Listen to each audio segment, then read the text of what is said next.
早上的第一件事就是收快递，这又来了一箱微板遥控，遥控多拿了5个，因为很多卡友经常把遥控器搞丢或者是搞烂，不小心掉在地上被叉车压了，被车压了，说遥控器多备5个。这有一个卡友，我们河南老乡过来拿了个逆变器走，因为他之前他也搞过车，他自己接。这台临水的配件又到了，这次又买点这种不锈钢的，哎，不是不锈钢的，全铜的，这种是半铜的，这种卡友们可以留在车上备用。正在收拾东西了，接到哇海逼求助电话，车打不着火了，没电了，发电机都启动不着了，咋整？要么用手拉了。还好之前他这发电机我给他改了，这里用手可以拉得到，拉着了，充电吧。这天天下雨，人都搞得不舒服。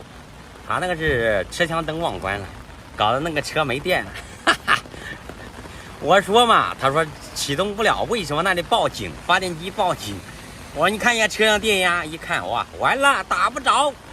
这天下着雨呢，一个卡友装气喇叭，但是下雨没办法装。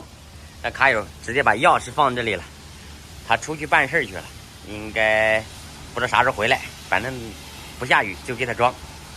吃完中午饭，装尾板遥控，这个卡友也装尾板遥控，那个卡友也是装尾板遥控，那个大宝安排，这个我来干。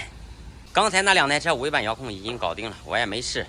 又下起雨来了，又开始下了。这个卡友车咋弄吧？下雨，这就把这个卡友的车头开上来，让我们大宝给他安排。我就来搞他，买了个大的洗衣机，把这个旧的换了，因为这个太小了，只有5.5公斤，洗衣服不够。安装完毕，第一件事把桶先洗一遍。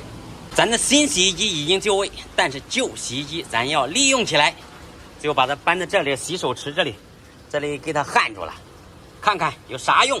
卡友们，你们猜一猜，评论区见。这个卡友这个气喇叭也搞定了，好，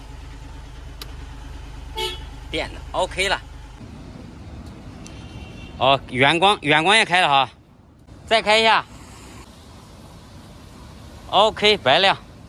刚才那个卡友是湖南的卡友，他路过这边，刚好大灯有一只不亮了啊，过来换一对 LED 灯。